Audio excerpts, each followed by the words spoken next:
یہ راہ خار مجھے قبول ہے، یہ راہ خار خار، مگر میرے خدا مجھے ذوق برہنہ پائی دے، اور گزر گئے تیری دنیا سے بے نظارہ ہم، گزر گئے تیری دنیا سے بے نظارہ ہم، اس آرزو میں کہ دنیا تیری دکھائی دے، گزر گئے تیری دنیا سے بے نظارہ ہم، اس آرزو میں کہ دنیا تیری دکھائی دے۔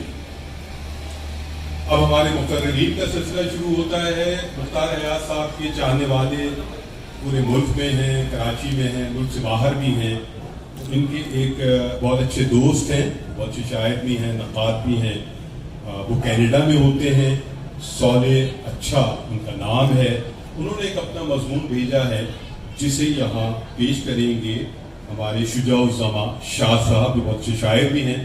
میری گزارش ہوگی شجاع الزماں شاہ صاحب سے آپ کی تالیوں میں یہاں تشریف لائیں اور صالح اچھا صاحب کا مضمون پیش کریں اور تھوڑا سا اس میں اختصار بھی پیدا کر لیں۔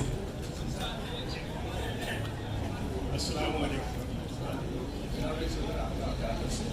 صالح اچھا صاحب بہت اچھے شاعر ہیں، اور یہ ہے کہ شاعر کا پہلا کام سوچنا اور محسوس کرنا ہے۔ یہ الگ بات کہ خیال کے تند و تیز دھاروں کو وہ کبھی اپنی گرفت میں لینے پر قادر ہوتا ہے اور کبھی نہیں۔ مختار حیات صاحب نے اگرچہ اپنے اس شعر میں محبوب کے دریائے تخیل کی طرف اشارہ کیا ہے، جس میں وہ کہتے ہیں کہ نام میرا لبے دریائے خیال، نام میرا لبے دریائے خیال، اس نے لکھ لکھ کے مٹایا ہوگا۔ لیکن اپنے شعری مجموعے کا نام بھی انہوں نے لبے دریائے خیال رکھا ہے، کیونکہ شاعر کی مثال بالکل ایسی ہی ہے جیسے وہ دریائے خیال کے کنارے بیٹھا اس کی لہروں کو سمیٹنے کی کوشش میں مصروف ہو۔ ڈاکٹر مختار حیات سے میری زیادہ ملاقاتیں نہیں ہیں، کرنے کے متقاضی ہوتی ہیں۔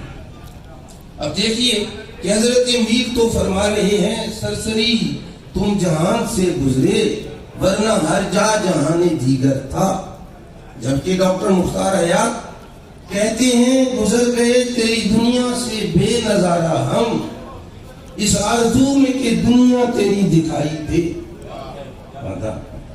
گویا جہان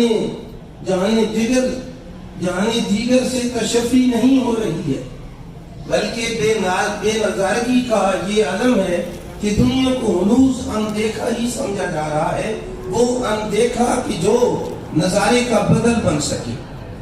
آپ اختلاف یا اتفاق کرنے پر قدرت رکھتے ہیں، مگر دیکھنے کے لیے اس رخ کو سرے سے اندیکھا نہیں کر سکتے۔ یہ اظہار کی قوت اور توانائی بے بصارت اور بے بصیرت نہیں ہے۔ ایک اور شعر دیکھیے ڈاکٹر مختار حیات کا، تلاش کی جانے والی دنیا کے تناظر میں یہ آدمی تیری تخلیق فن کی ہے معراج، اس آدمی کو مگر ایک زمان کی طرح بہتا ہوا نظر آتا ہے، اور جن کناروں کی حدود میں وہ رہ کے بہتا ہے وہ مکان کی طرح ہوتے ہیں، لیکن مکان جو ہے وہ اس وقت تک واضح نہیں ہوتا جب تک کہ زمان میں تحرک پیدا نہ ہو۔ مختار حیات کے یہ جو لبے دریائے خیال بہ رہا ہے، اس زمان نے اس مکان کو اجاگر کیا ہے جو مختار حیات کی فکر کی شکل میں اور ان کے پیکر کی شکل میں مجسم ہو کر ہمارے سامنے ہے۔